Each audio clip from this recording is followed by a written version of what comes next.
Hi, I'm E.D. Lewis and welcome back to my channel, and we're back with not another book tag, but another double book tag. So we're going to be doing two book tags. So the first one is the I'm a Mood Reader tag created by The Secret of Nymeria, and I was tagged by her, so we have 8 prompts. I'll introduce the other tag after I do this one. So, alrighty. Prompt number 1, are you a mood reader? Yes, I am. So, it's perfect. 2, what are your 5 favorite genres, or however many you can think of? Alright, so I'm not sure if I have 5, really. But we're gonna give it a go. Horror, for one. There's another one I want to say, but everybody considers it a subgenre. Well, can I go ahead and say Gothic? Just Gothic in general. I kind of feel like Gothic should be its own genre within itself. And then we have our subdivisions of it. So, I mean, Gothic is lumping everything that's Gothic together. I don't know. You can accept that one or not. Romance, but it depends. And, I want to say nonfiction, but then again, I don't want to say nonfiction, because with nonfiction, it also really depends. I don't like everything nonfiction. I don't read a lot of biographies. Not that I'm not interested in the subject, it's just something I don't read. Nonfiction, if it has to do with, like, spirituality and religion, talking about those topics. But even then, it depends, because there are certain topics within I like. So we'll go ahead and say nonfiction. That's not very many, but that's what we're going to go with. I'm not a big one for fantasy and sci-fi. There are certain books I like in those, but I'm not a big reader of those. Alright, hold on, let me pull up the screen again. Okay, number 3. What are your favorite subgenres? Examples could be historical romance or sci-fi horror. This could also include age ranges like children's, YA, etc. Okay, well, I do like YA, specifically YA horror. I kind of like sci-fi horror. I don't read much of it, but I do kind of like it. It's not fully science fiction. It's got more of the horror, so I can seep more into it, as long as it doesn't get into, like, a bunch of theories or a bunch of, well, I guess the other, I would say, would go into fantasy horror, but I don't read any fantasy horror, really, so I don't count it. I do like paranormal romance, but it also depends. I don't read much of it, but I do like some of it. I never really thought about till this year when the Occult Detective October was going on, and I kind of learned what Occult Detective is, and I was like, oh yeah, I guess I have read a few of those books. So I do kind of like Occult Detective books. I do like, going back to the other one, I do like mystery, by the way, because I do like Agatha Christie, Sherlock Holmes, stuff like that. So sorry, I forgot about mysteries. I like Gothic horror, I like Gothic romance. So those are the subgenres of Gothic, and, merging with others. Historical romance, only if it also falls into Gothic romance, really. The Gothic mystery, or mystery Gothic. There might be something there I'm just not remembering, but those, those are my typical, ones. I do like some children's books, like more or less the ones that I grew up with, or Goosebumps. I kind of recently discovered that I really like Goosebumps. So, yeah. Alright, 4. What genres do you reach for the most? Horror and Gothic, more or less, And with me, usually it's going to be Gothic horror, Gothic romance, so it's going to be one of those. But it's going to be something in the Gothic range, or it's going to be purely horror. Those is what I reach for the most. Number 5, what genres help you to get out of a reading slump the most? Or what format, such as graphic novels or short stories? I haven't gotten into many slumps before, but, well, this is kind of a weird one. I was starting to get it, not this year, but last year, I was getting into a bit of a slump around, it was in August/September, and I was buddy reading The Midnight Club by Christopher Pike, and weirdly enough, that book pulled me out. I don't know what it was. I think it was maybe that it was so sad and depressing that it pulled me out for some weird reason, but it worked. Maybe it was because it had a bunch of tales, you know, stories within the book. And maybe that helped. I really don't know, but it did help me quite a bit. So I would say maybe even short stories. Graphic novels, I don't read that often, so I have never tried one on a reading slump. I do have a few. I used to have a lot more, like physical ones. I think all the ones I have right now that are mostly digital, except for a couple that are up here that I've read and talked about in videos in the past. So probably definitely short stories, but I don't really know. And I did start getting get a little bit into one this year, but I really don't know how I pulled myself out. I think I just found something really interesting to read and it just saved me. So, I don't know for that. Besides the short stories. Number 6, what are your least favorite genres? Probably science fiction and fantasy. And it's not because I dislike them, it's because I just have a hard time getting into them. Now, like I've said, I can read some fantasy. I have read a few fantasy books and really enjoyed them. Like, a couple examples, The Nutcracker was kind of a fantasy, and I really enjoyed that.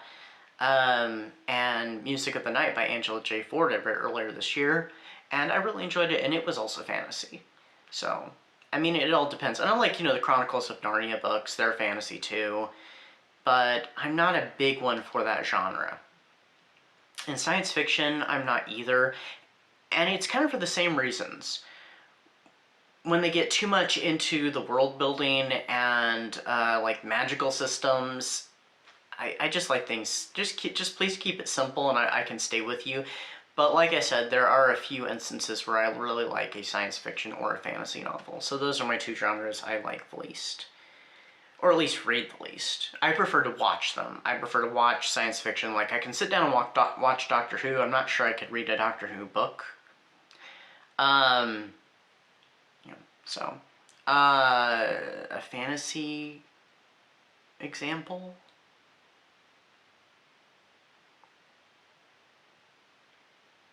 I don't really have one right now, so. But anyway, the science fiction one works for it. Alright, so number 7. Have you read any books that are the exception to your least favorite genre? Least favorite genres. Yes, I have. So, this one would be science fiction, but also a bit of fantasy, and that is A Princess of Mars. I really enjoyed that book. I do want to reread it sometime, and I do want to complete the next 2. So at least read the original trilogy, and I do have them. I've already given examples for fantasy with The Nutcracker by E.T. Hoffman and The Chronicles of Narnia by C.S. Lewis and Music of the Night by Angela J. Ford. Those are all fantasy books and also quite enjoyable. So yeah, there are exceptions. And number 8 is tag your friends if you'd like. Alright, so who do I want to tag? I'm getting really bad about figuring out who to tag. Hold on. Okay, I know who I'm going to tag now. I had to look through some of my subscriptions. So I'm going to go ahead and tag, and this doesn't mean that you guys have to do this tag. It's just kind of a formal invitation, accepted or not. I'm going to tag Time at Last Book Reviews, Read by Fred, and Jess Book Girl TV. So if you guys would like to do this tag, I formally invite you, and anybody else who'd like to do this tag, please feel free. And that is the first tag, and let's get ready to do the second tag. So hold on a moment. Okay, so the next tag is the cheesy tag, and it was created by Pick Your Own Pop Culture Poison, and I was tagged by Cliff's Dark Gem, so thank you, Cliff, for tagging me. And so this one's it's all done by Cheese, and I will tell you right now, I have a disclaimer, I don't have answers for all these, so some of these I am going to have to pass. I hate doing that, but I just couldn't come up with answers for them, so... Ooh, and the first one I wrote 2 different answers, and then I wasn't sure which one to pick.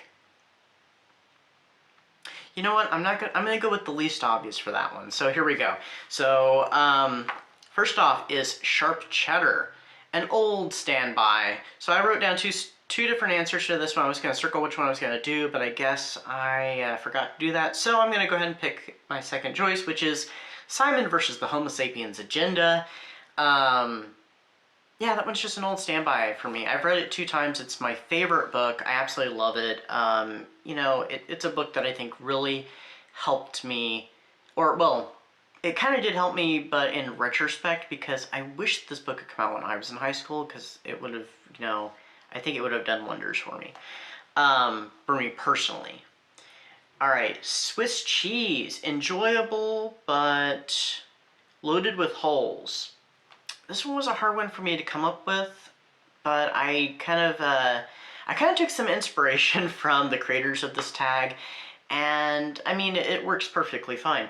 The book I recently read, Silent Night by R.L. Stine, I mean, it had some moments that Riva, I'm just like, why didn't she just go,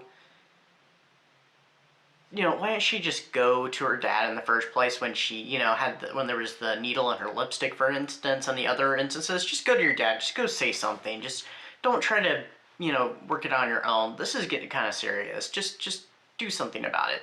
And also, like, her cousin knew that there were jobs available, and she's like, ah, oh, Riva, why didn't you just confront her or go to her dad? Come on, seriously, there were so many things that, you know, people could have done, and maybe it would have saved a whole mess from happening.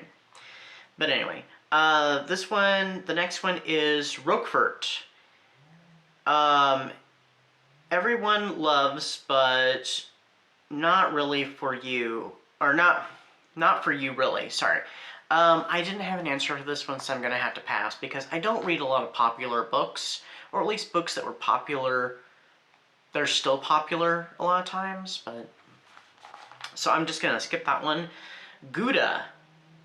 Underrated and underappreciated. I honestly think that the book The Amityville Horror is somewhat underrated and unappreciated. I understand it's not for everybody and not everybody cares much for it and the way it was written, but I think it was still kind of an entertaining read. And I mean, it was really popular at one time, but it's kind of fallen by the wayside. Yeah, I know there's the whole controversy behind it, but just take it for what it is, and I think, you know, I think you'll enjoy it, as it's just take of it as a weird story. If you don't believe in the events, just think of it as a completely fictitious story.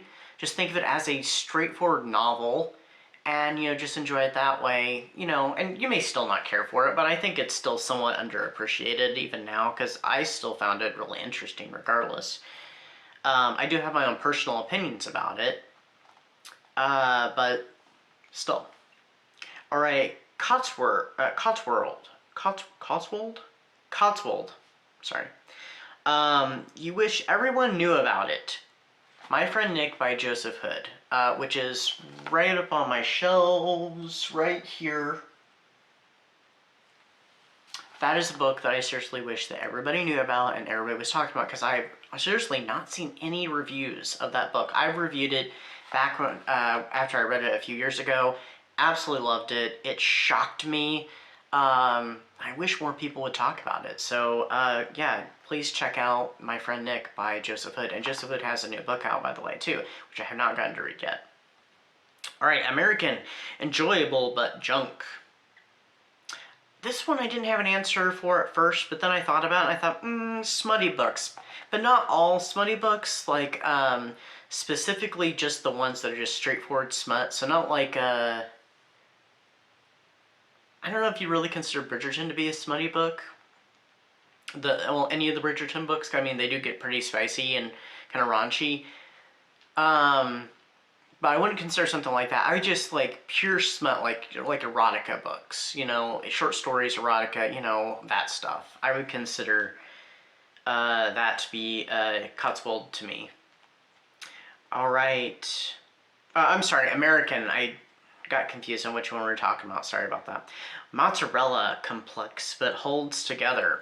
Murder on the Orient Express by Agatha Christie, because that one, I've seen the movie, the original movie, specifically, so many times. When I finally got back around to rereading the book, I had not realized how complicated the story actually is. The movie makes it flow so easily, and it seems to help fit things together. The book's more of a almost kind of police procedural in many ways, but it is so complex. All these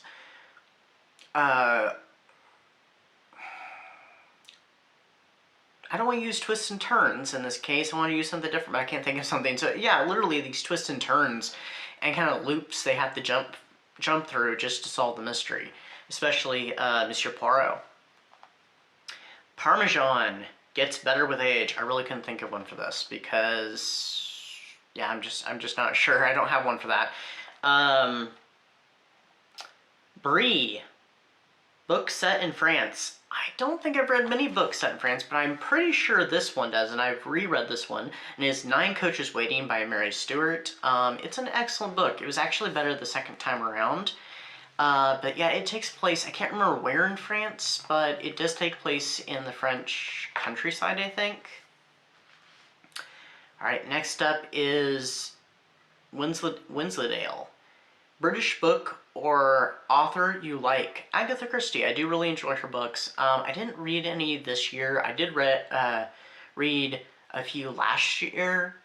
Yeah, it was last year, and I was going to do some reviews, and I never got around to it. I actually changed my mind, or it kind of slipped by the wayside. I was going to read one earlier this year.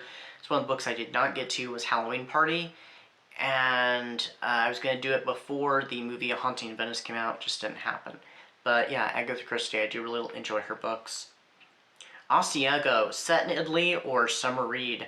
In Nightfall. It doesn't take place in Italy, but it does take place during the summer, and it is a pretty good summer read, and I did read it this summer. It's actually sitting on the shelf right here, right behind me.